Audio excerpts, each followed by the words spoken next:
Good morning. Good morning, members, officers and members of the public, and welcome to the Place and Resources Scrutiny Committee on the 25th of April 2022 in the Council Chamber at County Hall, Dorchester. My name is Councillor Shane Bartlett and I'm Chairman for this meeting. The officers attending Mr John Selgren, Executive Director of Place, Mr Jonathan Mayer, Director of Legal and Democratic, and Ms Lindsay Watson, Senior Democratic Services Officer. Other officers will be introduced as required during the meeting. Members, I would like to remind you that when you use your microphones, you must press the button to switch off your microphone after you've spoken. The system only allows one microphone to be in use at any one time. The red light means that your microphone is on and the camera will automatically pan towards you. Please also note that the microphone should not be moved. Please ensure mobile phones are switched to silent. So if I go to item 1 on the agenda, apologies. Mr Watson. Chairman, we've got apologies from Councillors Andrews, Roberts and Took. Thank you, Ms Watson. If I move to item 2 on the agenda for to approve the minutes, if I take no dissent from the committee members, I'll assume the minutes are approved. Thank you, members. Item 3 on the agenda, declarations of interest. Does any member have a declaration of interest they wish to announce at this point in time? Thank you. If you do realise that there's one during the committee, then please make that known at the time. Thank you. Item 4 on the agenda, Chairman's update. There are no updates. Agenda item 5, public participation. Do we have any questions, Ms Watson? No questions, Chairman. Item 6 on the agenda, questions from members. Do we have any questions, Ms Watson? No questions from councillors, Chairman. Thank you. Item 7 on the agenda, Dorset Highways Works Team Service Contract. And I have a presenting officer, Mr David Clegg, Service Manager for Network Operations. So, Mr Clegg, could you give your report, please? Thank you, Chair. So you've all had the opportunity to walk through and read the paper in advance, but what I'd quite like to do is just give a short overview of the main elements of the structure, then clearly open up to any scrutiny from the committee.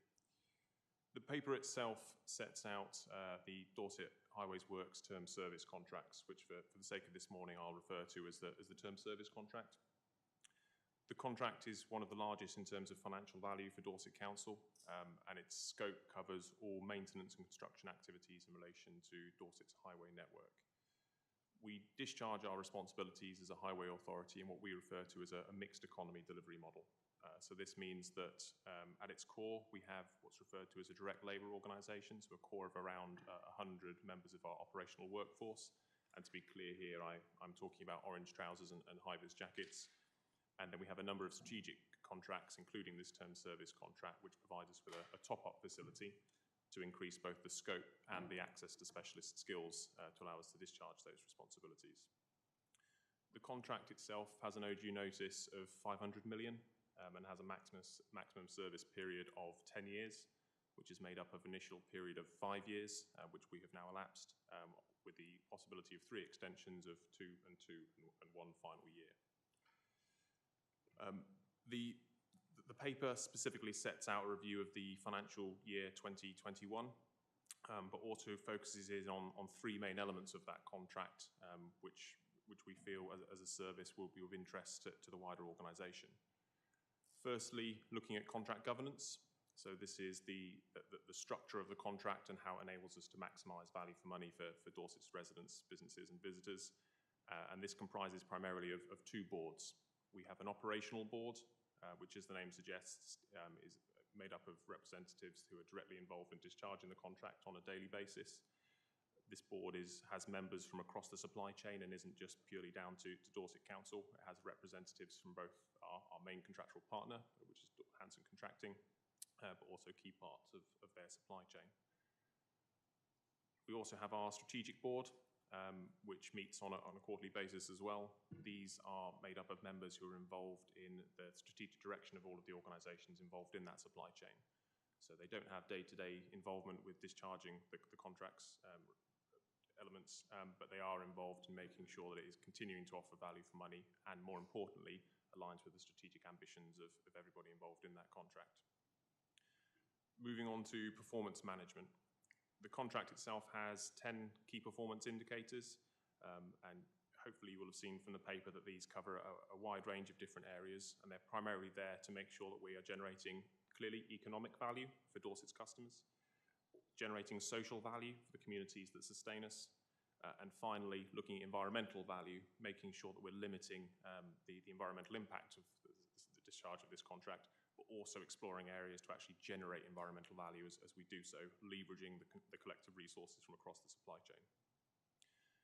Those KPIs were chosen as part of the tender process, and they are there clearly to reflect the priorities of Dorset Council, but they're also designed to distribute risk and reward across the supply chain to make sure that what we're doing here is sustainable. And I'm not purely talking from an environmental basis here, I'm talking about making sure that we can sustain the provision of the contract for 10 years, making sure everybody involved in that is aptly exposed to both the risk and reward of the contract. And finally, the third area is contract management. So this is how we actually discharge the contract itself.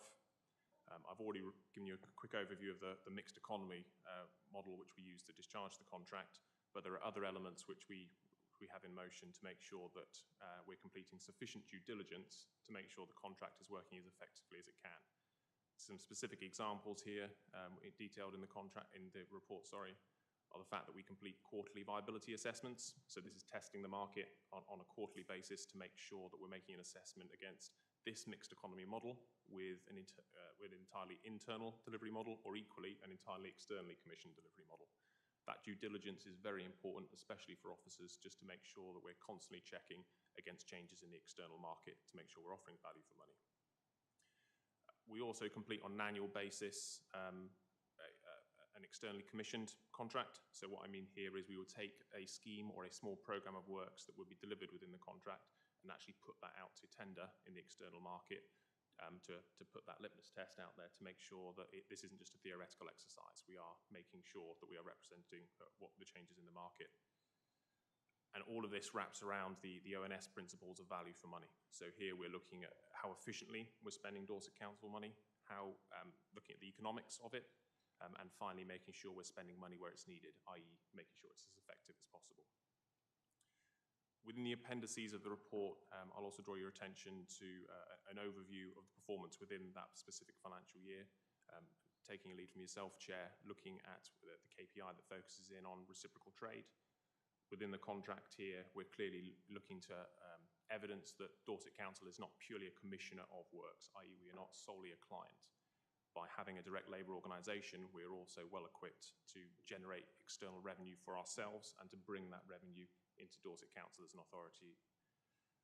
Within the contract, that reciprocal trade target is set at £400,000 per financial year. So this is looking at delivering works on behalf of the supply chain members, both in and outside of Dorset, to look at bringing that surplus into Dorset Council to supplement our own maintenance regimes.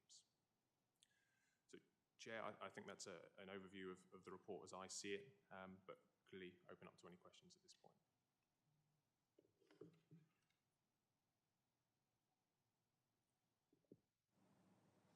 Thank you, Mr. Clegg, for a very good overview of the report. Thank you. And it is a good report. I've read through it.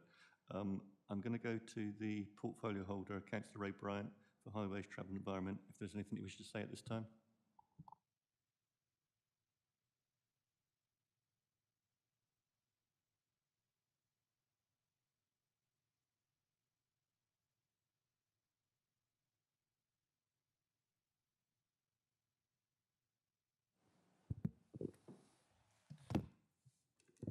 Yes, thank you, Chairman. David Clegg has already outlined the basis of the report very efficiently, so I'm certainly not going to try and, as they say, teach my grandmother to suck eggs. He's far better at it than I am. I think what it does show is the professionalism of the Highways team in trying to work within such restricted funding, yet producing what I believe to be roads that we should be very proud of.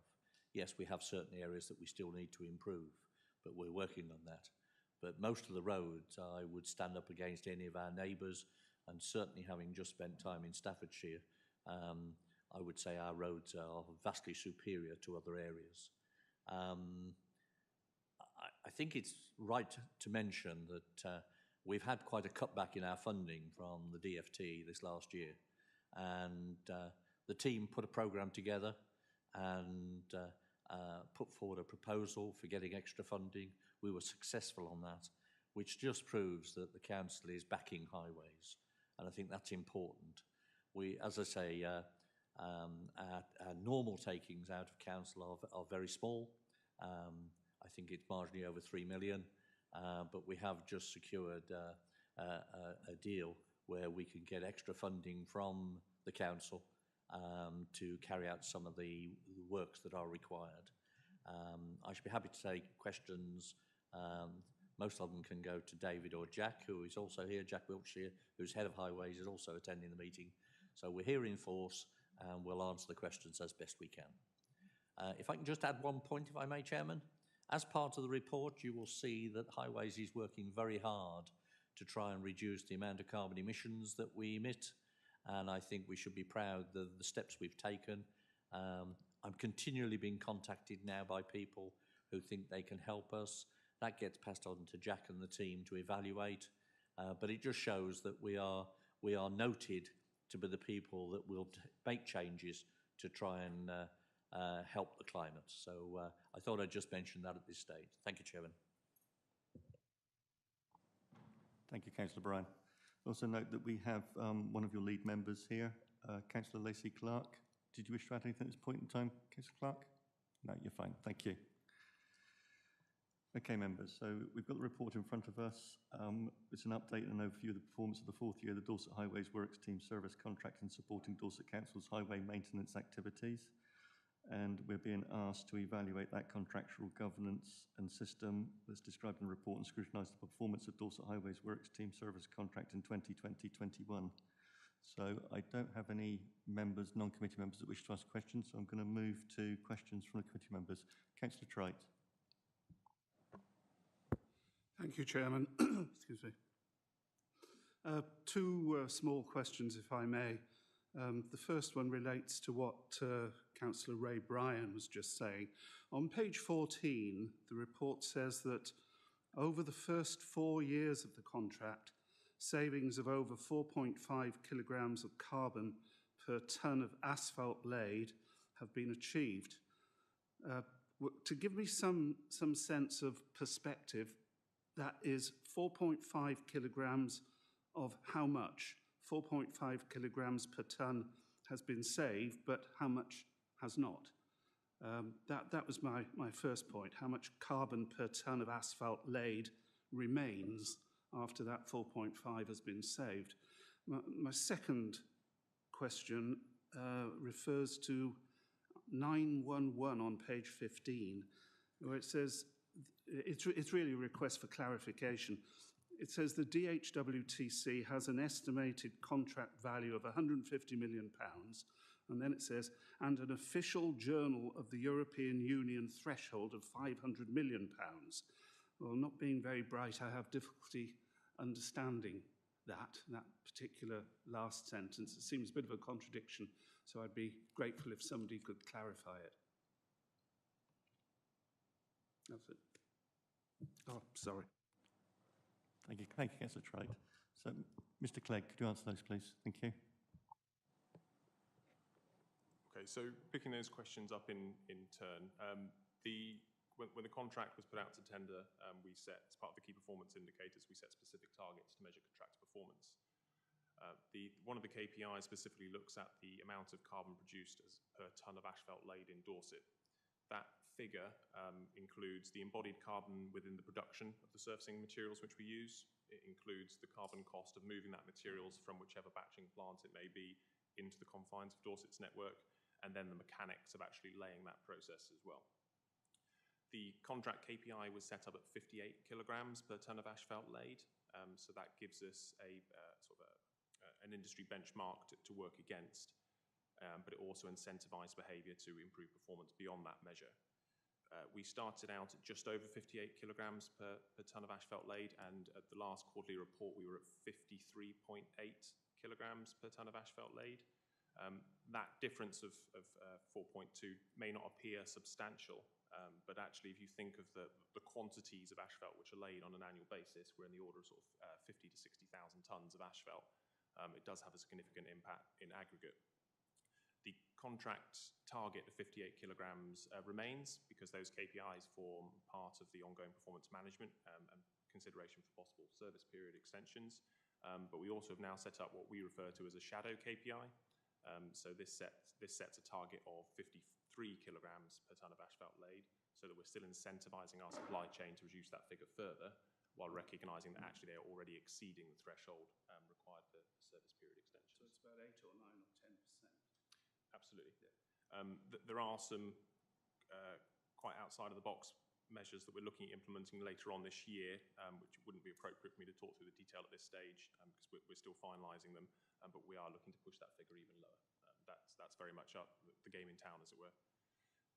Taking your second question, the difference in the contract values. If we go back in time a few years, there is something called the what we refer to as an OJU notice, which, Jack, you may need to correct my language here, is the official journal of the European Union. Whenever we put a contract out to tender above a certain value, we have to state publicly what we think the maximum value of that contract will be, taking into account the scale of some of the works which we have delivered as a highway authority in the last 10 years. And I'd draw members' attention to the reconstruction of the A338 as an example. The value of delivering schemes like that is incredibly large. Whenever a contract is put out to tender, we need to make sure that the OJU notice is reflective of the maximum potential value that contract might offer, because that informs how contractors may tender for that opportunity. So the 500 million is the maximum threshold of value of work we can deliver. However, the figure of 150 million is what we would anticipate the value of that contract to be over that period. So it provides us a degree of flexibility that if we wanted to deliver larger scale of works, we wouldn't have to go out for a separate tender exercise. We could still use the scope of this contract to deliver large scale construction schemes, even though at the moment we don't have any within that contract period. You're satisfied with your answer, Councillor Trite? Thank you. Could I just move to Mr Selgren, I believe, wishes to make a comment? Thank you, Chairman. Just to clarify that point, members will rightly recognise, of course, the UK left the European Union. The provisions that relate, that my colleague has been referring to, have been repatriated into UK law. So those provisions we were formerly obliged to follow under European law, we now follow under UK law. So whilst you may note that say we are not currently members of the EU, those provisions are still binding in UK law and therefore binding on this council, as indeed other public sector procurement agencies. Thank you. Councillor Heatley. Thank you, Chair. Councillor Brian Heatley from Rowell and White in Weymouth. A couple of questions. First of all, to follow up on Councillor Trite. You are therefore delivering somewhere around 53, 54 kilograms of carbon dioxide per tonne at the moment. How does that compare with the very best that someone else is doing, some other council is doing? Where are we in performance on this particular measure?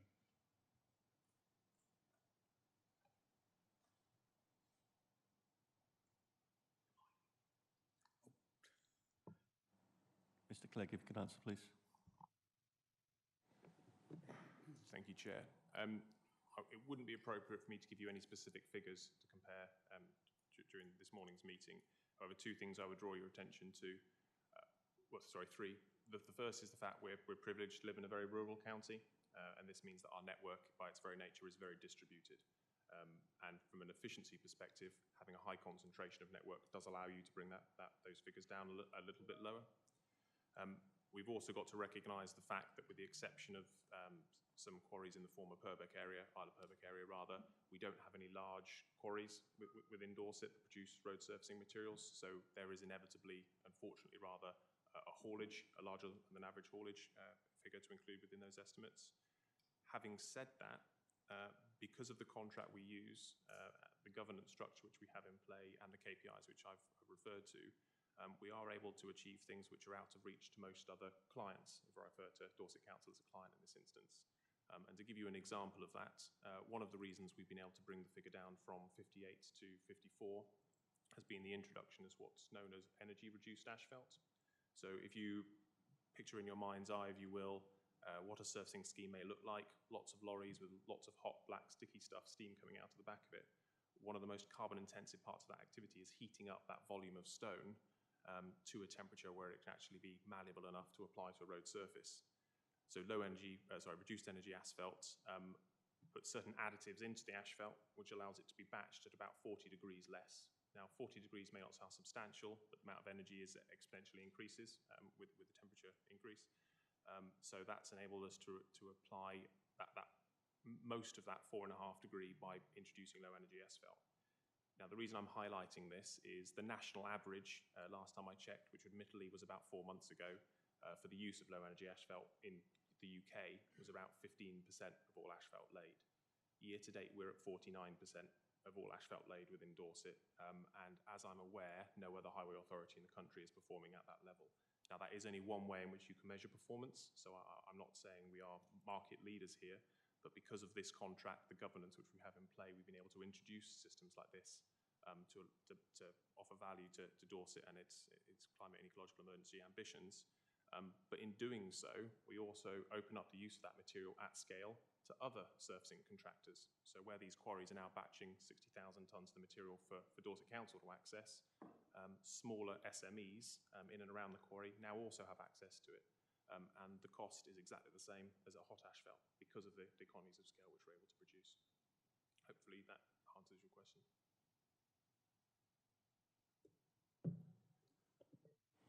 Yes, thank you very much. And I mean, it sounds like quite a lot of progress, and I understand the problems of rurality and so on as causing more.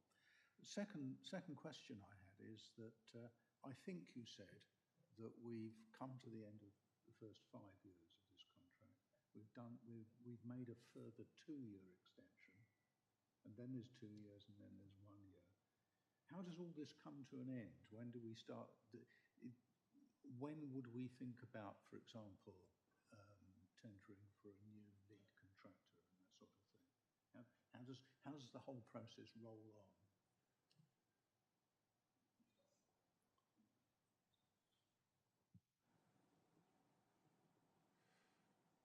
So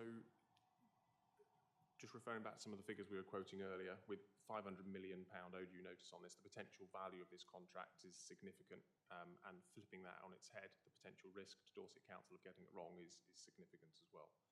A procurement exercise for a contract of this sort of value, based on past tendering experience, would take somewhere between 12 and 18 months to conduct. That enables us to build a contract and put it out to tender in a way which distributes, I know it's a phrase I keep using, but that risk and opportunity to Dorset Council and its supply chain to make sure whoever the successful contractor is can sustain that level of service for an extended period of time. An awful lot can happen in 10 years. I don't mean to state the obvious. So if we're looking at the remaining extensions, we're now in year 6 of the contract. We have to give 12 months notice of any decision to extend or not to extend. So by March 23, we will be confirming whether we're offering the second 2-year extension, and then 2 years after that, we'll be confirming whether we're offering that final year's extension. But that entire year 10 of the contract will be, say, behind the scenes. Dorset Council will be looking to re-procure that contract. That's open. The exit strategy is set out within the contract, so the incumbents and contracting know what that mechanism is. And equally, they know how their performance is assessed. So it's very open book accounting in terms of financial reporting, but also looking at the performance of the contract, it is completely transparent. So they know exactly how the performance is going to be measured, and therefore how any service period extensions will be granted or will be evaluated.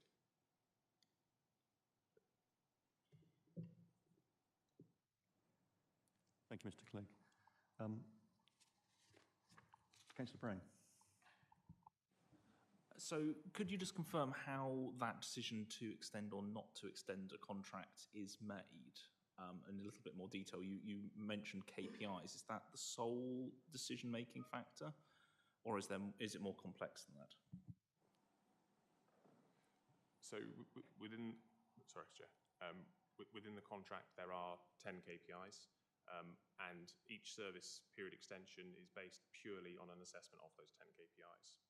So performance against all 10 KPIs needs to exceed 60% in order for a service period to be considered, with a special regards to, and I can't remember the number of the KPIs off the top of my head, but commissioner satisfaction. So one of the KPIs is an assessment of all internal, and for clarity, I mean within Dorset Council, all internal clients, how satisfied are they that each given work stream is being delivered in terms of the ONS value for money criteria. That threshold there is, what's the phrase I'm looking for? It's a pass-fail. So if that doesn't exceed, then the service period cannot be offered. So even if we were offering 20 kilograms of carbon per tonne of asphalt laid, if it doesn't meet the satisfaction level within the commissioner satisfaction KPI, then the service period extension is not met. So that is a formal assessment process which is conducted purely by Dorset Council officers, but it's based on KPI performance over the preceding 12 months.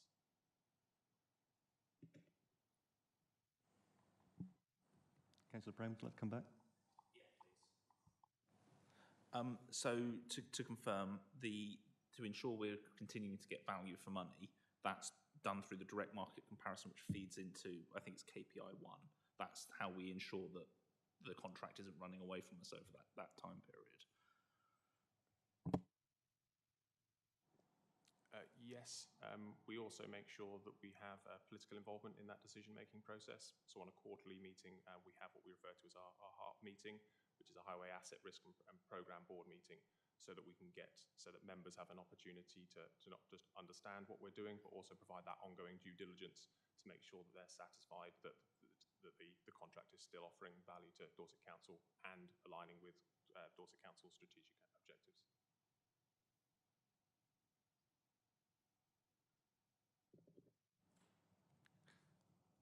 Councillor Brown, do you wish to come back? Certainly. Thank you. You noted earlier in relation to KPI 8, the reciprocal trade, and some of the reasons why that hadn't been achieved in the last year, which is sort of understandable. I was wondering, how do we try and ensure that this contract is delivering as much value for the Dorset economy as possible, not just the Dorset Council income stream? I know that there are constraints on how we can factor that into the initial tendering process that's set out in legislation. But to my mind, there seems to be an argument in trying to ensure that when subcontracting is taking place by our contractor, that they try and use local companies rather than national ones, because we want to try and support the Dorset economy first, if at all possible, as well as the Dorset Council one.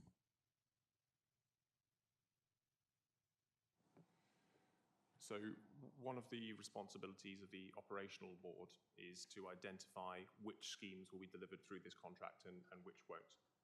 The reason that's important is it provides us with a Dorset Council-led decision-making board, whereby we can identify schemes that Dorset Council itself has the capacity to deliver in-house, where Dorset Council has the specialisms required to deliver in-house, and where that isn't possible, we do not by right have to use this contract to still deliver that piece of work. So if there is a scheme whereby it would be better suited to discharge under one of our other frameworks, which would almost exclusively, but maybe I should backtrack from using that word, in the main use Dorset contractors to deliver it, then we are able to do that, but it would have to go through the operational board.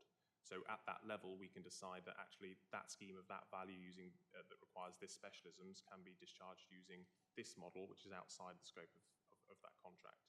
So that gives us the opportunity to make sure that it is a Dorset-based company to deliver that.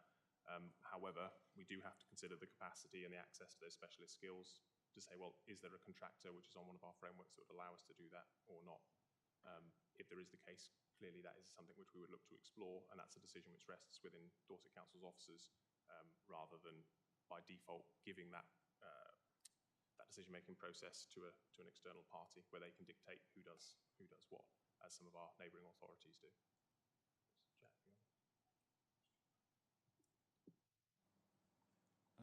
Mr. Wiltshire, and I think Mr. Selgin wishes to speak as well. Thank you, Chair. If I can just expand on David's answer, when Dorset County Council, as it was then, were reviewing the tenders for the contract. We reviewed it under quality and under price, and the reviewers for that were actually kept separate. So in this situation, David was looking at price and I was looking at quality. And during that time, David and I actually didn't talk to each other, so we couldn't interfere with any parts of it, thinking this is a fantastic submission, but it costs too much. So I looked at it in terms of, is this really good in terms of quality? And David looked at it in terms of price. I say that because the quality element, particularly for Hanson, looked at focusing on using a local supply chain. And two of the key parts of the supply chain are R&W Langley and Knights Brown, who are both local contractors to Dorset, or this very close surrounding area. And within the quality submission of that element, that played a strong part in us knowing that money that was being spent through the contract through our partners was going to be invested back into the local economy and was going to be using local providers where it's suitable. Thank you. Thank you, Mr. Wiltshire. Mr. Selgren? Thank you, Chairman. I thought members just might appreciate for clarity. I know many of you know this, but under the Council's constitution, the threshold for contract awards is over £500,000. Contract awards go to our cabinet decisions rather than being delegated decisions. I thought you just might appreciate that point for clarity. Thank you. Councillor Brown, did you have another question? No, thank you. We're going to move to my Vice Chairman, Councillor Canning. Thank you, Chair. Just a couple of questions.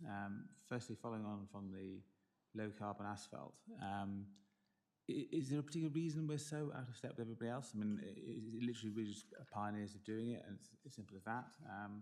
Or I wonder, is there some other cost involved? Is it more expensive than traditional methods, that sort of thing? And also duration, are we confident that it will last as long before it needs to be redone or anything like that? I mean, it does sound peculiar. If it's so good and what we really want to achieve, it sounds peculiar that other authorities are not as involved with this as we are.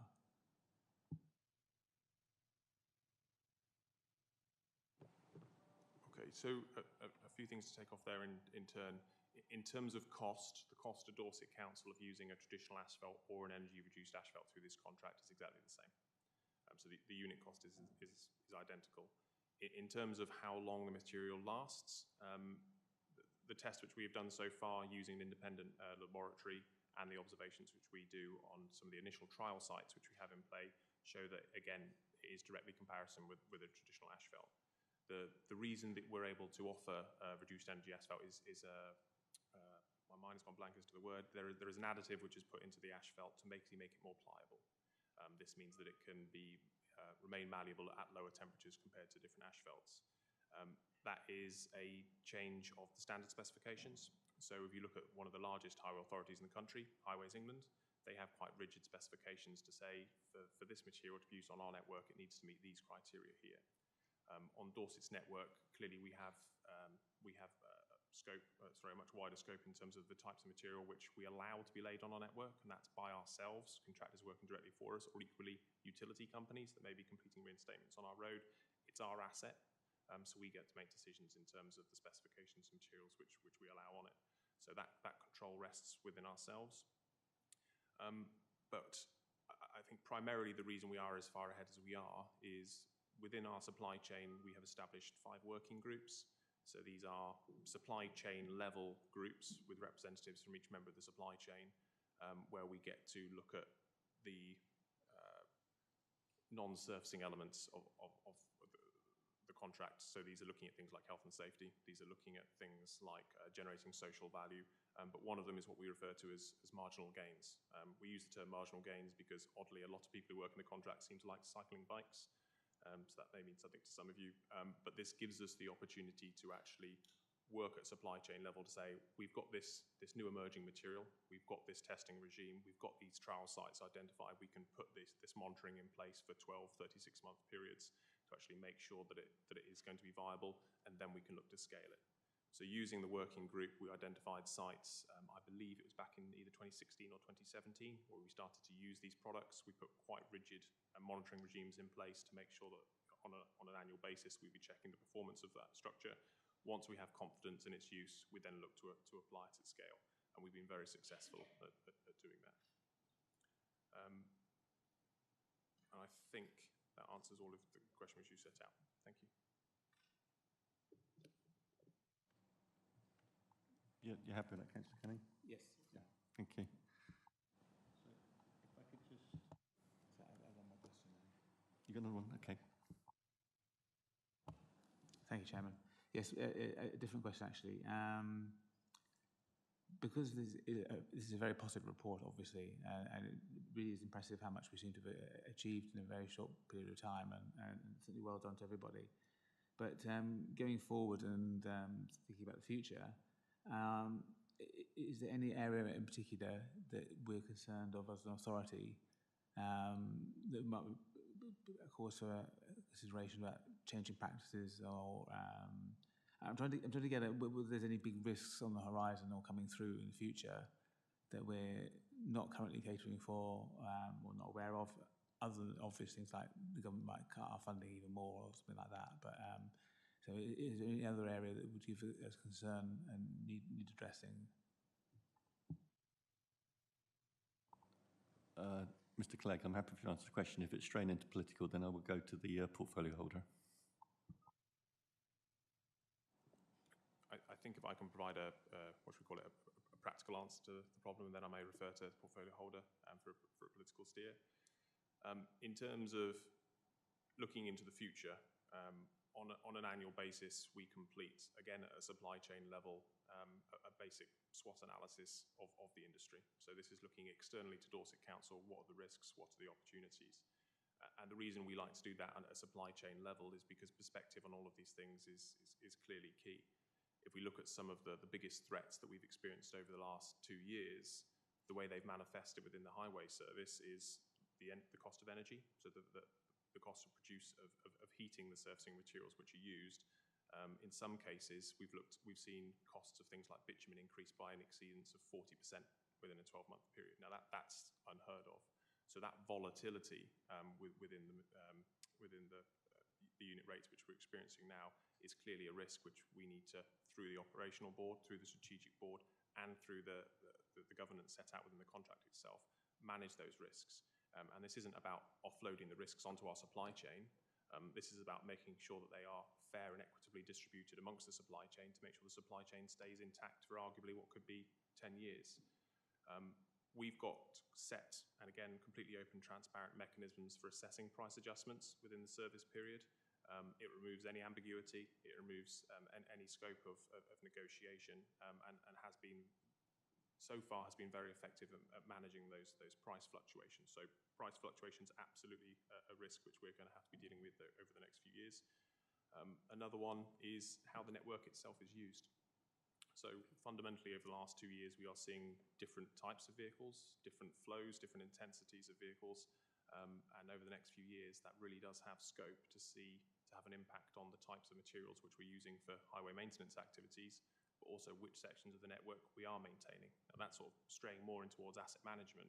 But fundamentally, if our service users, i.e. users of the highway, are using that asset in a different way, we need to make sure we modify the way we're looking after that asset to best fit their needs. And that has scope to shift sideways quite dramatically over the next 10 years. If we look far enough into the future, you could be looking at things like autonomous vehicles.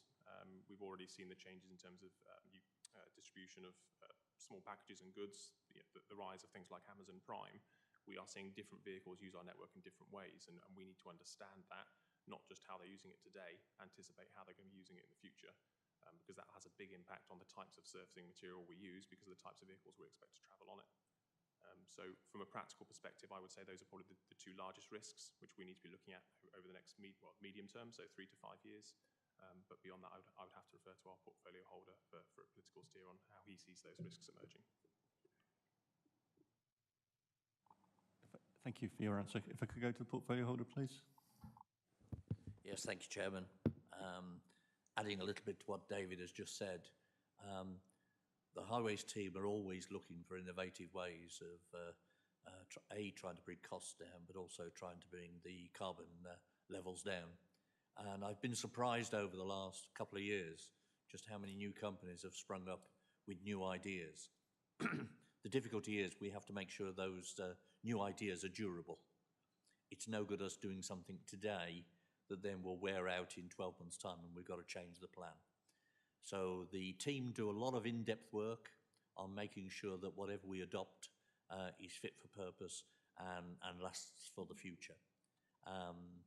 I've said all the way along that technology will be the greatest benefit we get out of the climate change emergency that we declared, and that's proving to be true.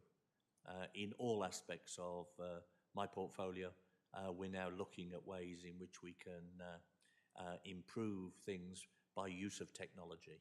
But you can be totally assured that the professionals you've got in front of you, and they're two of the highest quality professionals I could ever ask to work with, and I take my hat off to both of them, they're fully committed to achieving the right decisions at the right time for the council. And hopefully you'll go away with confidence that that is absolutely the fact. Thank you, Chairman. Thank you, Councillor Brown. Did you wish to come back, Councillor Canning? Yes, just a general follow-up, really, which is how dependent are we for materials coming in from overseas to be using made in our highways network, or is this one of the things where resources can all be found within the UK? You said already that there wasn't a quarry, particularly in Dorset, for materials. Yeah, how far afield do we have to go to get things, and are we dependent on supplies from overseas if there are problems with overseas areas due to conflict or other things as we've seen?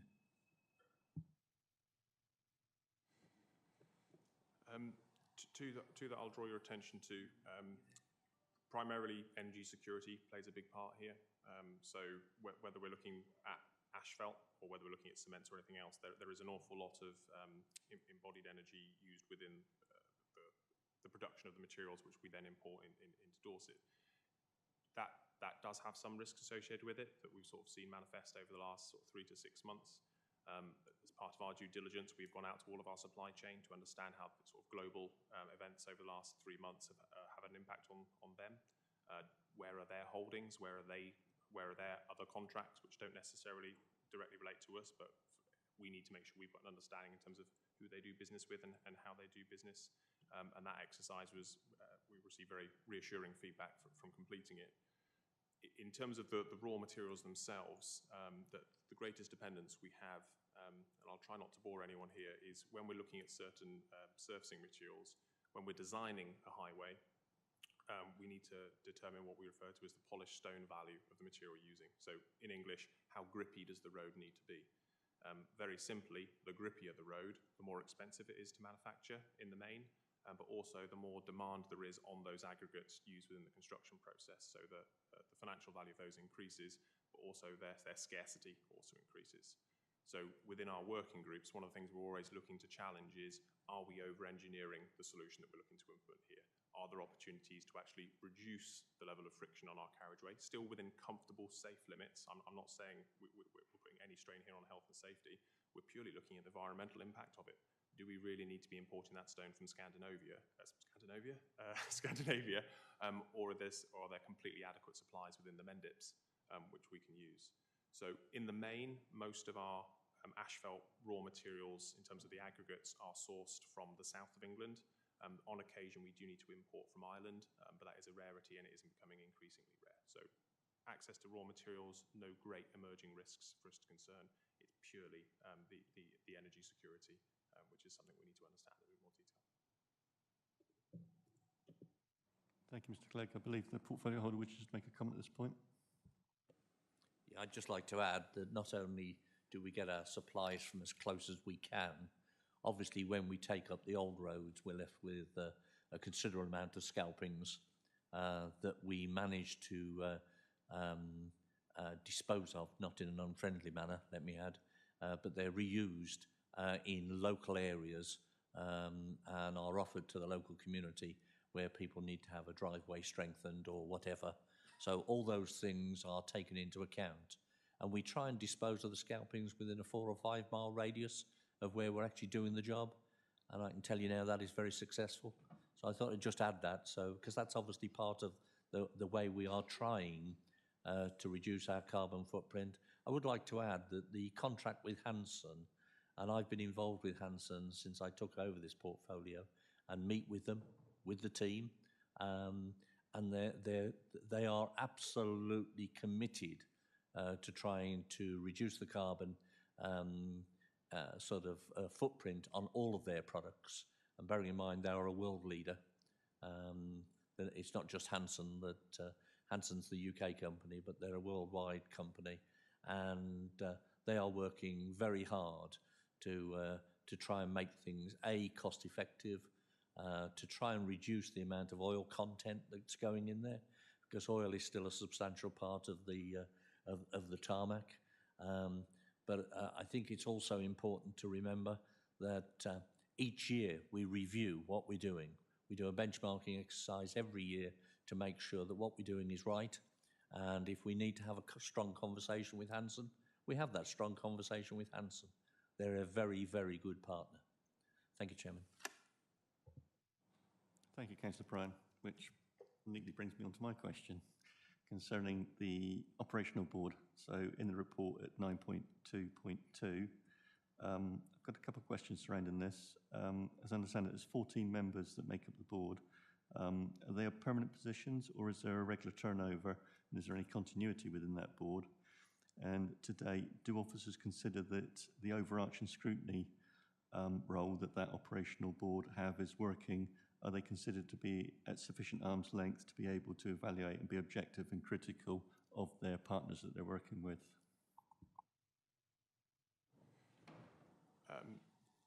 Quite right, Chair. There are 14 members of that board, which is divided within 8 from Dorset Council and 6 from the contractor, Hanson Contracting, and their supply chain.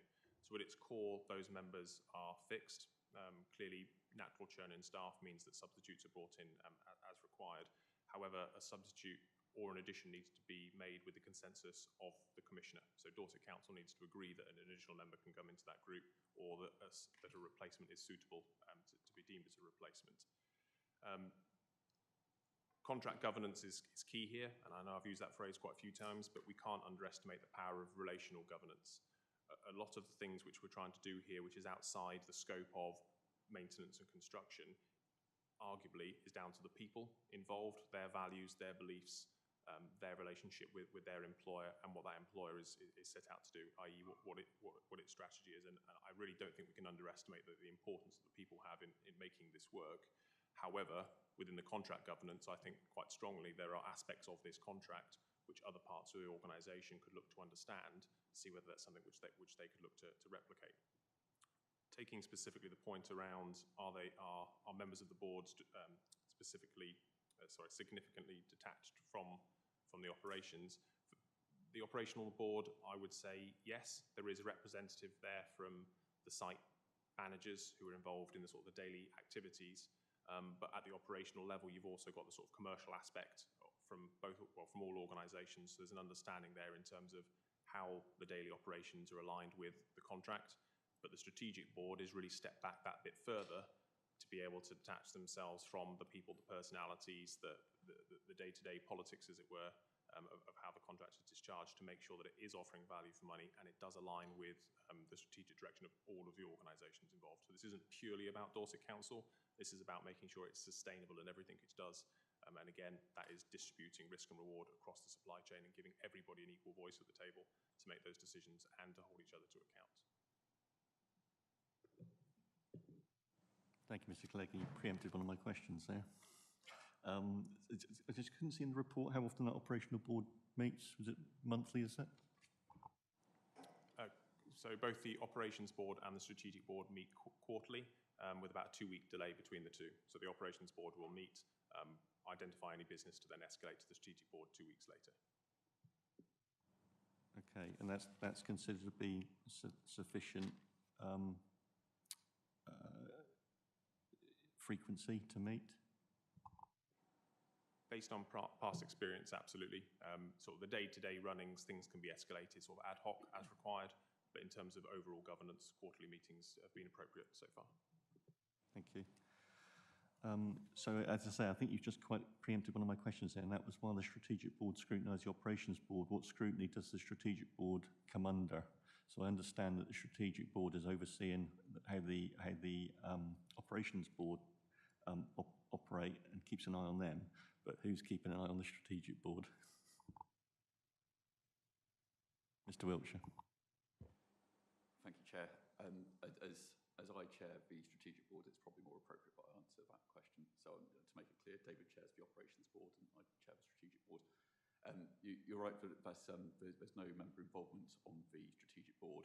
However, the board does report into a separate highways and transport board, which is taking place at the moment. And also we have a highways asset risk and programming board, at which there is representation from the lead member and the portfolio holder, where we feed information from the ops board and the strategic board. Thank you.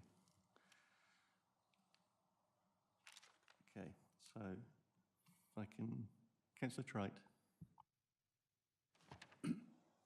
Could I, Chairman, just make a general point on the annual summary report 2021, which forms Appendix 1.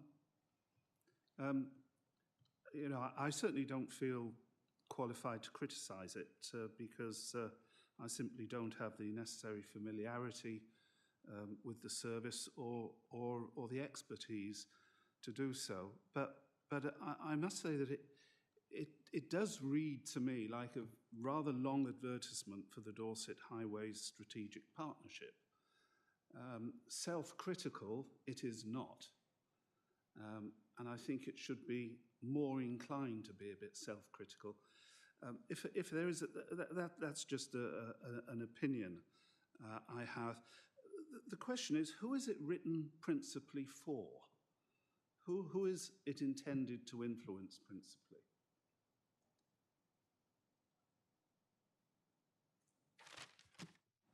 Okay, Mr. Wiltshire, are you answering that? Yes, Chair, happy to answer that question.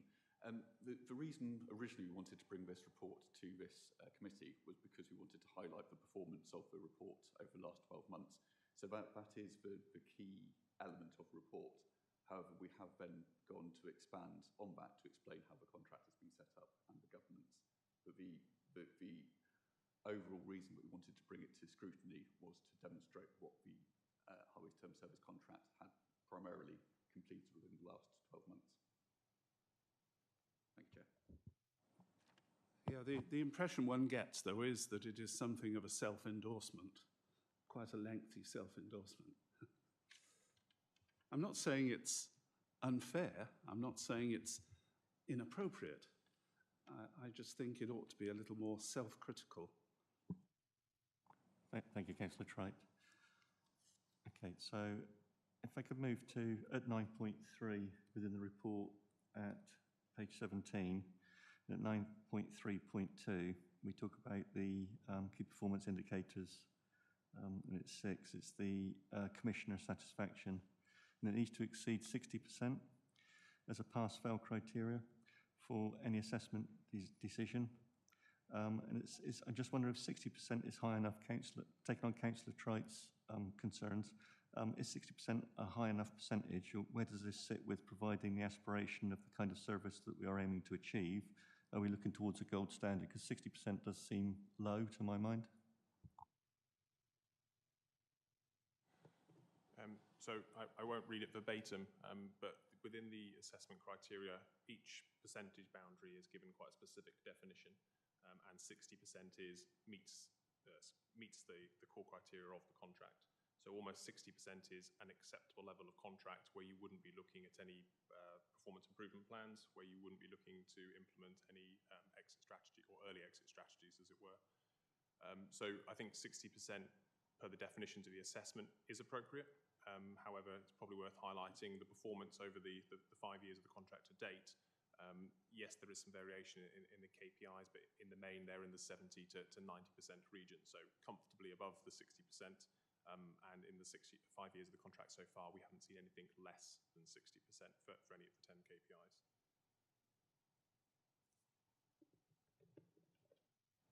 Okay, thank you. Yes, and I take on board, as is highlighted in the report, that we've had a difficult couple of years challenges, obviously, with the pandemic, and local government reorganisation, I guess, hasn't really helped either, and being thrown into the mix as well. And it was just to get some sort of idea as to whether the 60% could be, the bar could be raised on that. But as you're saying, in terms of the performance, you're coming in at a much higher rate than that. So certainly we're going to have a risk situation if we drop below that 60%, but to date you haven't done that, as I understand it. Okay, thank you. So if we can move to my next question at 9.3.4.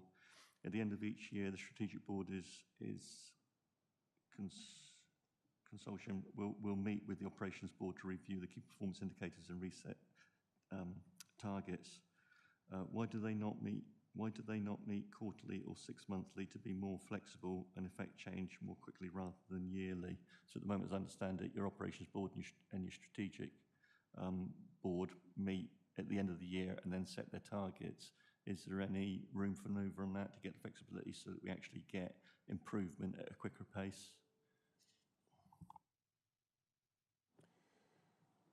So as discussed earlier, Chair, that the boards themselves meet on a quarterly basis, and I suppose what we're referring to in this section of the report there is a formal look in the mirror on an annual basis to say, are the KPIs still appropriate?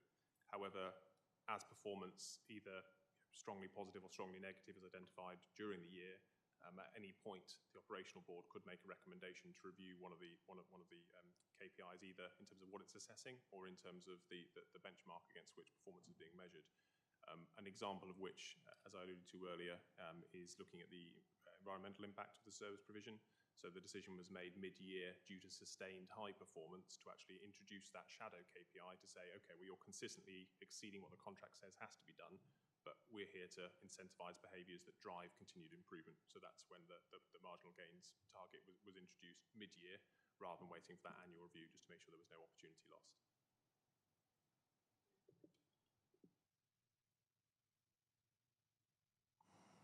Beg your pardon, members. If I can move to 9.4, contract management structure. It's on page 18. When we look at 9.4.2 and 9.4.3, procurement model chosen and not having a total in-house operational model, does this leave us at risk in delivery times operationally of projects, with works taking longer to achieve due to our outside partners having their own pressures and work commitments to accommodate outside of the contract that they have with Dorset Council? I mean, all too often that we see and our residents see that in terms of roadworks that are being done, often they're driving through, there's nobody actually working there at that particular point, and we do seem to take an exhaustive length of time in this country to achieve some of those roadworks.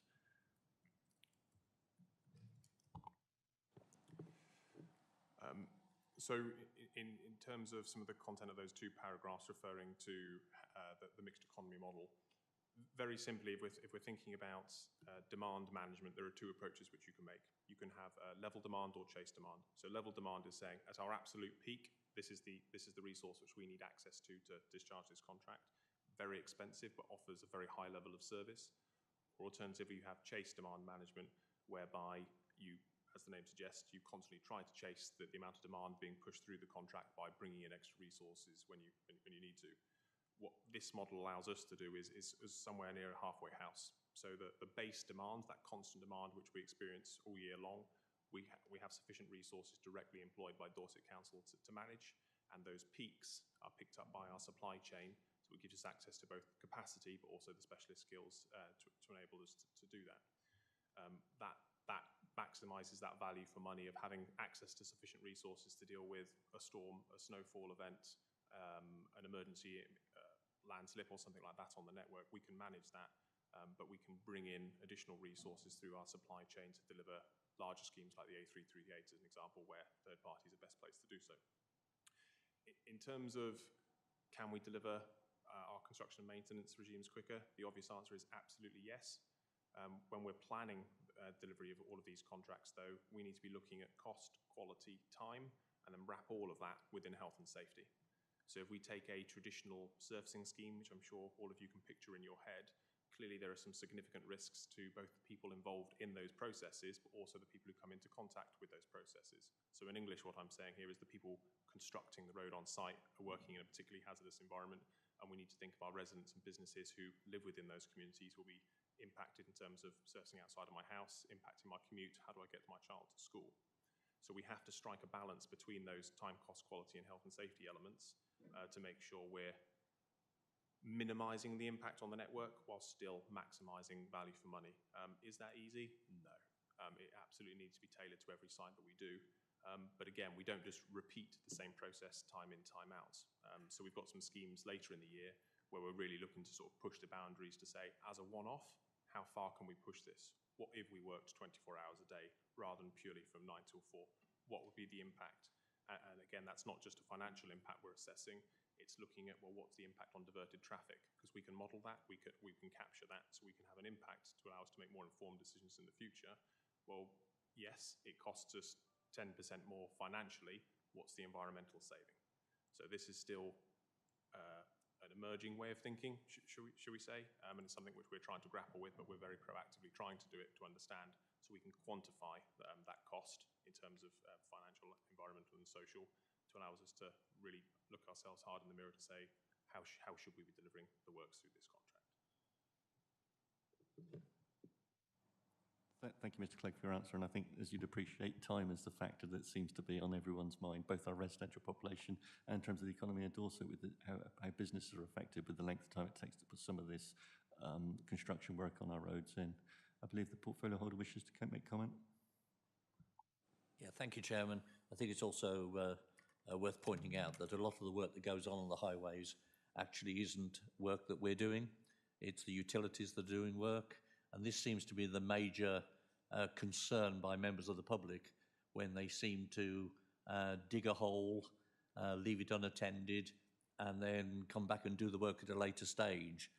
We've recently had the experience of some gas supply works in my local area, where for long periods of time the road has been disrupted. But of course it's part of a major repiping work that was going on in the area. But most of the complaints I get about time delays of getting the roads completed, I would say a good 90% of them are utility works, not our own works. The team are pretty good at delivering on time, but David is absolutely right. They have to get the balance right between delivery and cost. We have small budgets to work with. If we got much larger budgets, which I'd love to see, but not likely to see, if we got much larger budgets, then it would be much easier to make these rather difficult decisions at times. But as I say, because this is a public meeting, I hope members of the public will be listening and understanding that, as I say, it's the utility work that is the bulk of the disruption on the roads. Where we do the work, we do it as fast as we possibly can. Good example of that, of course, is the new road that we're in the process of building at Gillingham, which we're hoping to open in a few months' time. That whole process has been achieved in under a 12-month period. So I think that highlights the fact that if you have a clean area to work in, it's much easier to deliver without disruption. The problem is that most of our roads are still fairly narrow. You know, and when we do work, we have to try and cause as little disruption as possible. The favourite question I get asked is, why don't you do this work at night? Well, that's fine, as long as you're not the neighbour that's going to be disturbed all night long. But where possible, we do try and make these decisions. And we work very closely. I mean, we talked earlier on about the operational side. I think it's fair to say the operational side is giving an awful lot of open conversation with local members where we're doing work.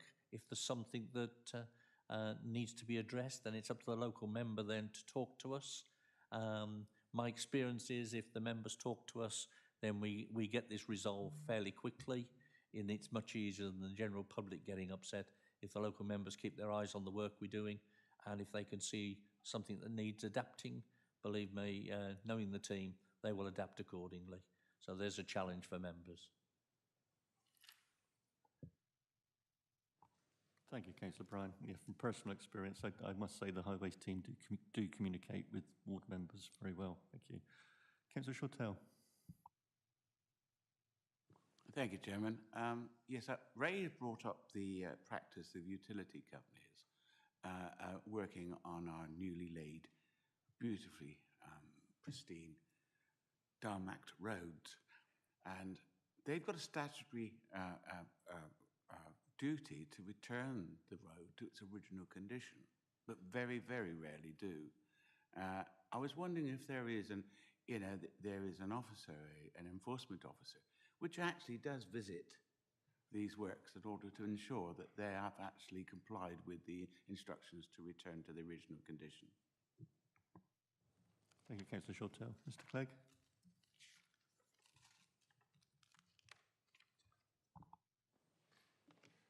Thank you, Chair. Yes, we have a contract which employs 4 streetworks inspectors who are primarily tasked with assessing all works promoters. So this is as independent as it can be. They assess our own and other works promoters on the network. Whenever anyone wants to occupy part of our road space, they basically have to write us a letter to say, pretty please, sir, I'd like to do these things here. We make an assessment as to how appropriate that is. We make an assessment as to how we can reduce the impact of that works as much as possible, and we set formal conditions against that work.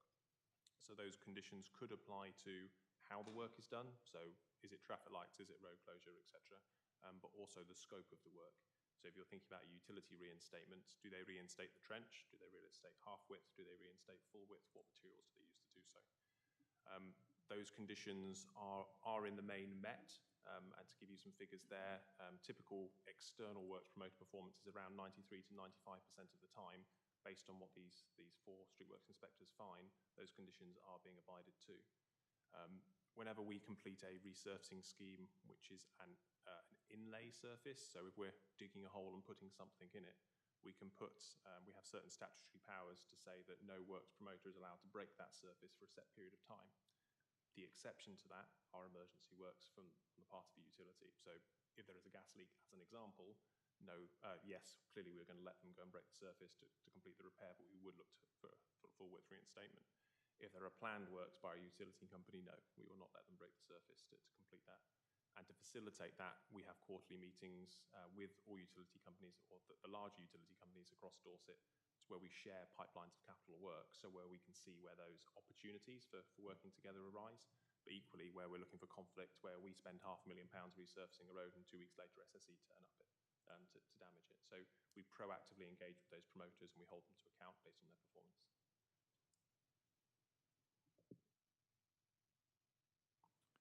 Mr. Wiltshire, you wish to add something? Thank you, Chair. Yeah, just to add to David's very comprehensive summary, we do have teeth in this respect, so we are able and we do fine utilities companies who do not adhere to regulations. And just to clarify, we do ask, we insist that there is a like-for-like replacement on any works which utilities company carry out.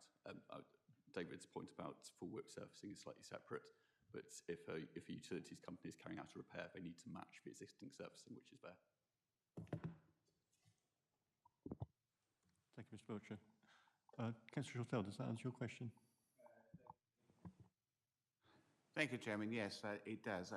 I despair sometimes when I've got a beautifully tarmacked road, which we've been hankering for some time, and then for a utility company to come along and pick up a channel all the way down the middle of it. And but your answer was comprehensive. Thank you. I sympathise, Councillor Walsh. I had it after 3 days in my own ward. 3 days, a nice, lovely surface, and it was dug up through no fault of the council. It was the utility company. Councillor Bryan. Yeah, never wanting to fail to plug the work we do. If I take the Gillingham Road, you'll be pleased to know that in the design of the new Gillingham Road, all the ducting is underneath the road. We will not have to dig up for any of the utilities at any stage unless there was a major emergency. So in the design of the new road, we've built in the ductings for cables, etc. So I'm pleased to say if we were starting with a clean sheet of paper, it would be much easier. But we're trying to deal with roads that are even older than me. It's always difficult to deal with established roads, but we do try our best to keep the disruption to the minimum. You as members will get the TROs that affect your area. I get the TROs on an hourly basis, sometimes of the month.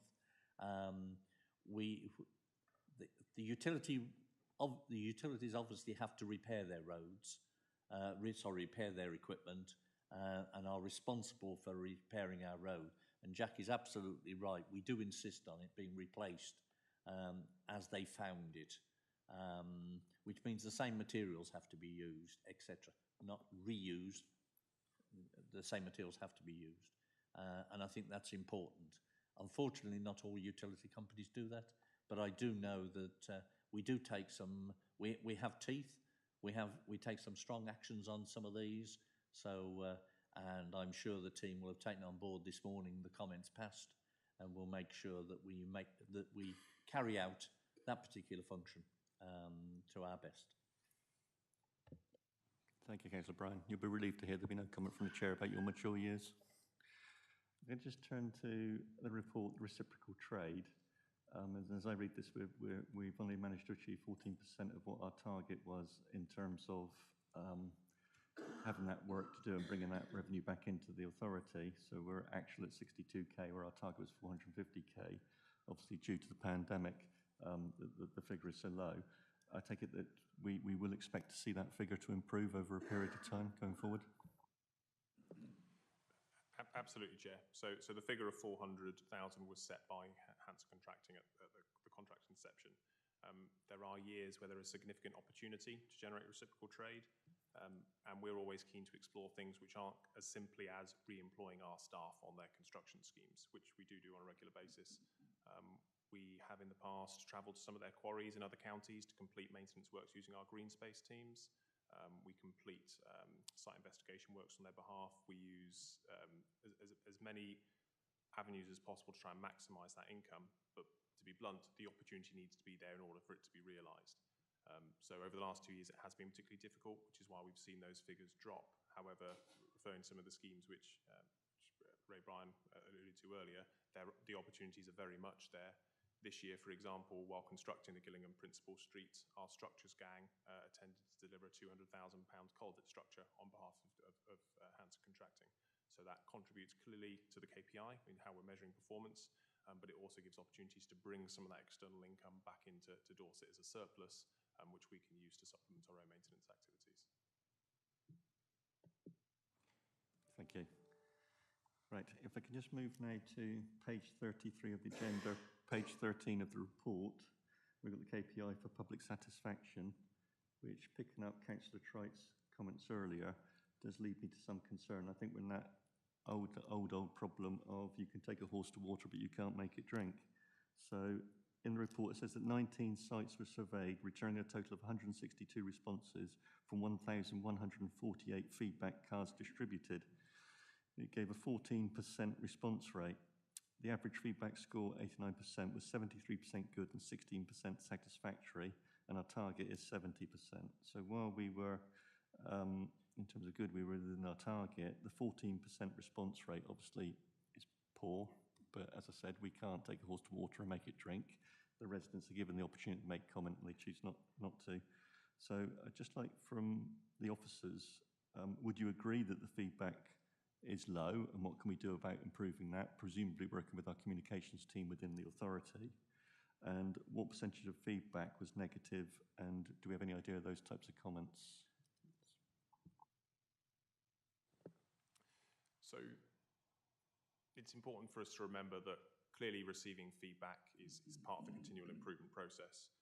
The difficulty is once you've asked for feedback, clearly you need to listen to the answer and you need to be seen and to actually put steps into play to put those improvements. We can't ask a question, be given the opportunity by one of our customers to have their time and their opinion and then do nothing with it. So one of the things we've been struggling with for the last 3 years is how we can increase both the number of responses, but also the types of responder which we're receiving feedback from. And what I'm really trying to say there is, as human beings, When we have negative experiences, they're much clearer in our minds. We're much more likely to share those with our peers. Whereas when we have a positive or even a satisfactory level of service, we're much less likely to take steps to actually provide that feedback. So we've, over the last 3 months, been running a trial specifically on our servicing sites to look how we can improve the number of respondents and the sort of segments within our communities that are choosing to respond with both positive and negative feedback. We're also leveraging the opportunity presented by the track and trace system and the use of QR codes. So traditionally, the way in which we would ask for feedback is by writing letters and posting things through people's doors, asking them to fill in prepaid surveys and send them back to us. What we're now looking at doing is having signs on site where pedestrians can use QR codes to provide feedback during construction, but also provided opportunities to give that feedback after construction. The initial hesitancy on moving to a QR system was around the demographics that may choose to use them. But with response rates, as you can see, at 14% using written communication, the benchmark is relatively low to start off with. So actually the QR trial there is to look at the number of people which are choosing to respond and which segments of the community which they come from. And the system that we've built enables us to detect that as well. So hopefully we'll see an increase in terms of numbers, but also the quality of submissions. Having someone write back to say, this scheme was rubbish, while maybe a completely valid point, is very difficult to do anything constructive with. So we want to try and make it as easy as possible to get quality feedback from as many people as possible. That trial is currently underway, so it wouldn't necessarily be appropriate for me to give too much feedback in terms of how it's going for the time being, other than to reiterate that 14% response rate is not acceptable.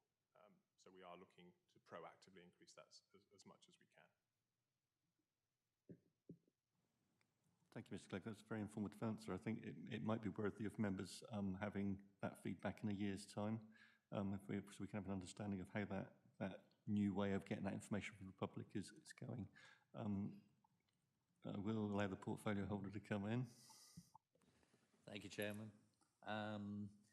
The problem is we can't force people to fill the forms in, obviously. I only wish we could. We do take on board the comments that we get from these. We listen to them. We then analyse whether we think they're right or wrong. And then where we're positive, we then go out of our way to improve on the way we're doing things. And I think that's important. I also think it's important that local members engage very heavily with us, because they're the eyes and ears out there. So if they've got issues, perhaps they could come back to us, because they know the communities far better than either the officers or me as an individual.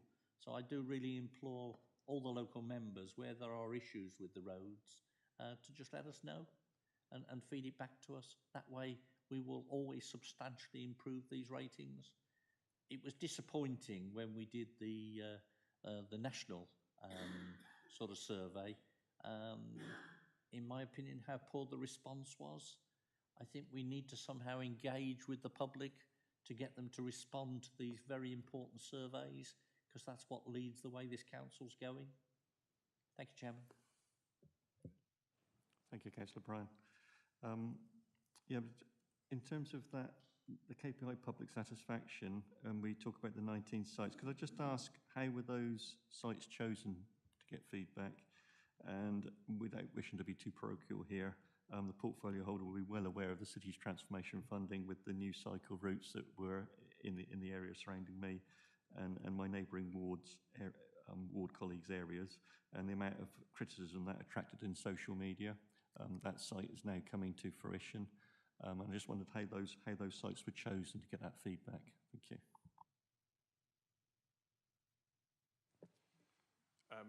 We take feedback from two separate work streams. So all of our surfacing sites that are delivered through Hansa Contracting, all of those sites have customer satisfaction surveys delivered to them between 2 to 4 weeks after the surfacing scheme has been completed. So at the moment, these are traditional postcards put through somebody's letterbox. That process is entirely conducted by Hansa Contracting at the moment. The second work stream which we have a look at is what we refer to as highway improvement schemes. So these are junction realignments, new pedestrian crossings, new construction schemes which are designed in the main internally. All of those sites are also questions are asked around customer satisfaction, and that survey is conducted by our own staff. So we've got information gathered by Hanson Contracting, information gathered by Dorset Council staff. Those two are combined and feed into the KPI figures which you'll see. So the split isn't shown within the annual summary, but is reviewed on a quarterly basis, so we can see the split between surfacing, which is predominantly Hanson Contracting, and internally delivered works through the improvement schemes.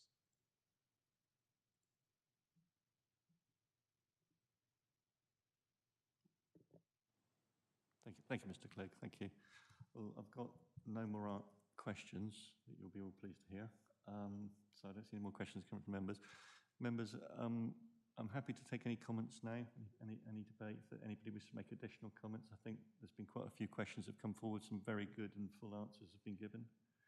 So if I don't see any member that wishes to make any further comment. So what I would suggest is that obviously highlighted within the report was the impact of COVID-19, which has seriously impacted the team, and the contractors had to take 3 weeks out to work up new working processes in order to ensure that we had that safety aspect concerning those COVID-19 risks that came to us. But despite this, it looks to me as if a substantial amount of work program has been delivered. So if members are minded to, what I would suggest is that that the recommendation the committee evaluates the contractual governance system described in this report and scrutinises the performance of Dorset Highways Works Team Service contract, which I believe we've done. And I would like to, on behalf of the committee, congratulate the officers and the works teams and outside partners for the work that they've done and what they've achieved in the 2020-2021 period. Are members happy with that? Yeah? Okay. Thank you. Thank you.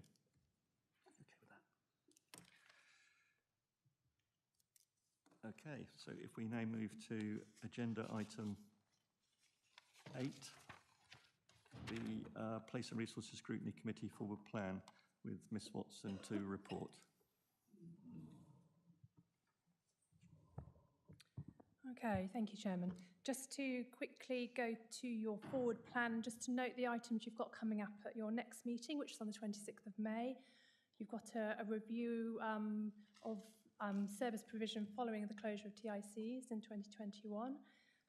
You've got the next update on the action plan on the climate and ecological emergency strategy. That's a biannual report, so that's your next opportunity to have a look at how things are going on that. And then you've got an item with regards to the plans for the summer 2022 operations in Dorset. So those are the 3 items for your next meeting.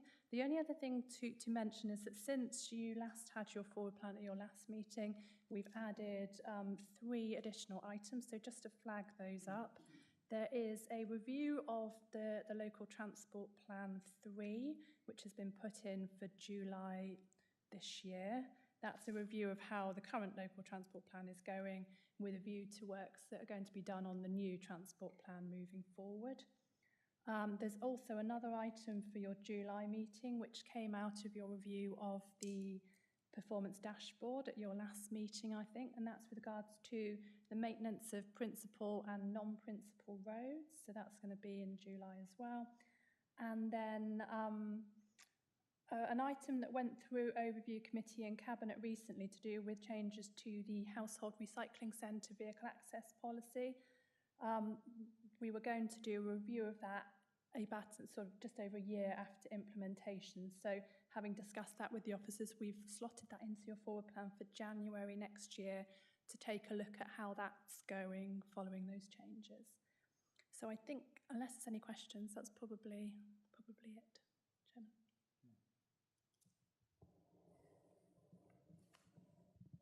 Thank you. Councillor Heatley. Thank you, Chair. This isn't a question. As you know, I'm proposing to make a suggestion for another item for some time.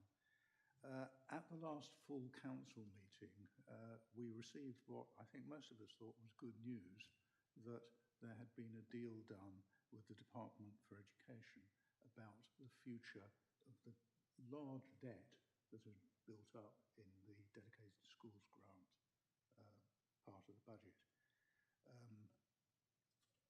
The exact origins of that debt is something I don't entirely understand.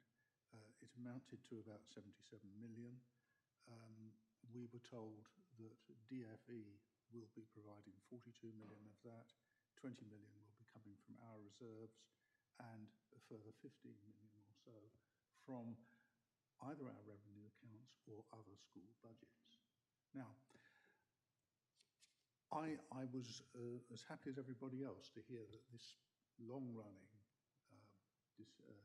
issue about a large sum of money did seem to be coming to an end and coming to some kind of resolution. But on the other hand, it is a huge sum of money. It will affect our revenue budgets. I'm aware that this is ongoing, that although we've reduced some of the uncertainties around this subject, we are still relying on a prediction of how that debt will grow in the future, and that may or may not be right. And therefore, I think it is a subject that ought to be scrutinised. And the case for us doing it is we have resources in our title, and it's probably a bit technical. Aidan Dunn referred at the end of the full council debate to the fact that there were going to be changes in accounting treatment, and that was part of the reason for going on, for making the decision at the time we did. Now, you've probably I don't really understand this, but it's a lot of money, and I'm fairly sure I'm not the only one who doesn't really understand this. And it seems to me, therefore, somewhere, somehow, there needs to be some scrutiny of what's going on here. I'm not being specific about who does it. There's a case for the People Committee to do it, and People and Health to do it, or as to when we should do it, because it may be that it's a bit soon. But I think we ought to put it in there as an aspiration for the future, as something that we shouldn't just let go by without thinking about scrutinising it somewhere in the system. Thank you.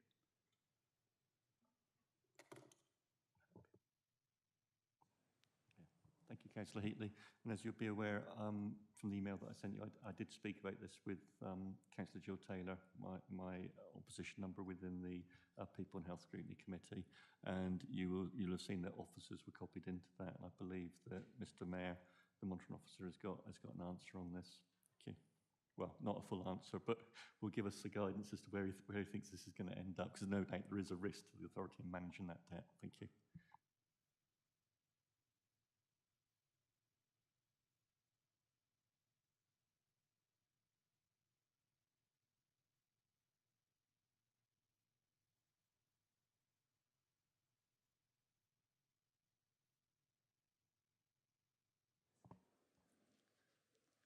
Right, I'd pressed the button, but it wasn't on. Right, Chairman, I won't give you the full wording of the email that I circulated last week. I think there is a legitimate area for scrutiny here. I think the question is where the high needs block is most appropriately scrutinised. There is a financial context to it, but if the concern is about the deficit has built up over a number of years, money is going to be injected to remove that deficit to a large extent. But the concern is around how do you stop it happening again? And that's something, and that scrutiny around what measures is the council taking to ensure that this doesn't happen again and the deficit doesn't build up in the future. That seems to be more in the area of the People and Health Scrutiny Committee, not this committee, because it's about what happens in the Children's Services Directorate to stop that deficit rebuilding. So there is something really important in this area around understanding how the high needs block works and the financial context. But actually, the stopping it from happening again is something that isn't really for this committee, I believe.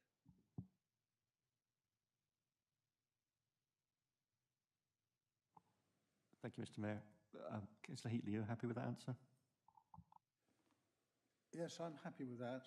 I think in a way, the first job we need to do, and we need officers' help for this, is just a scoping of what potentially the issues are.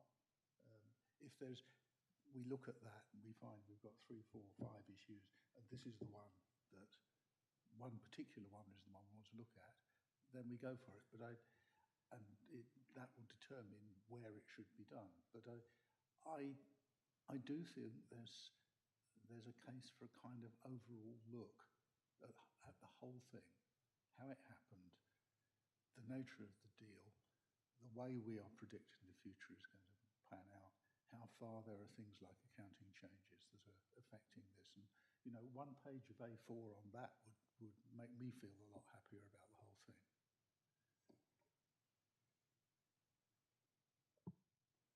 Thank you, Councillor Heatley. Mr. Mayor, are you happy with that? Yeah, and Chairman, I think we could probably do some work outside of the committee with Aidan Dunn. We could come up with that one side of A4 that provides that explanation.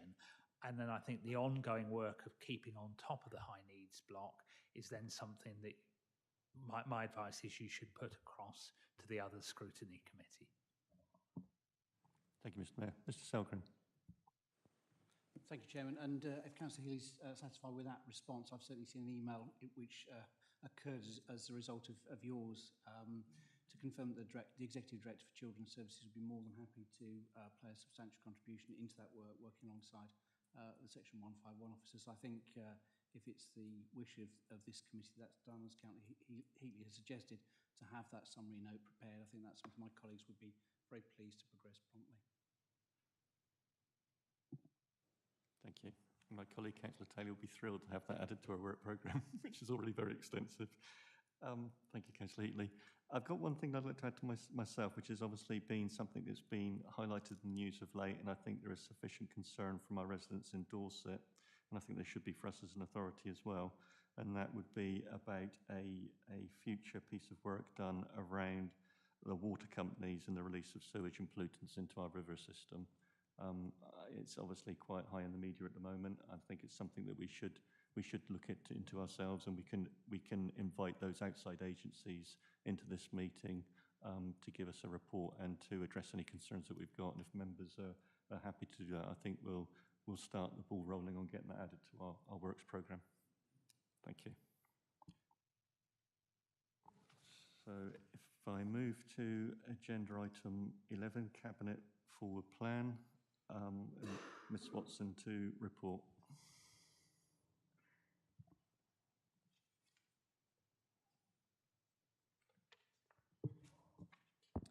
Thank you, Chairman. The Cabinet Forward Plan is included in your agenda. The next meeting, I've just gone past the April, when's the next meeting? There is a number of items, sorry, there was a lot for April.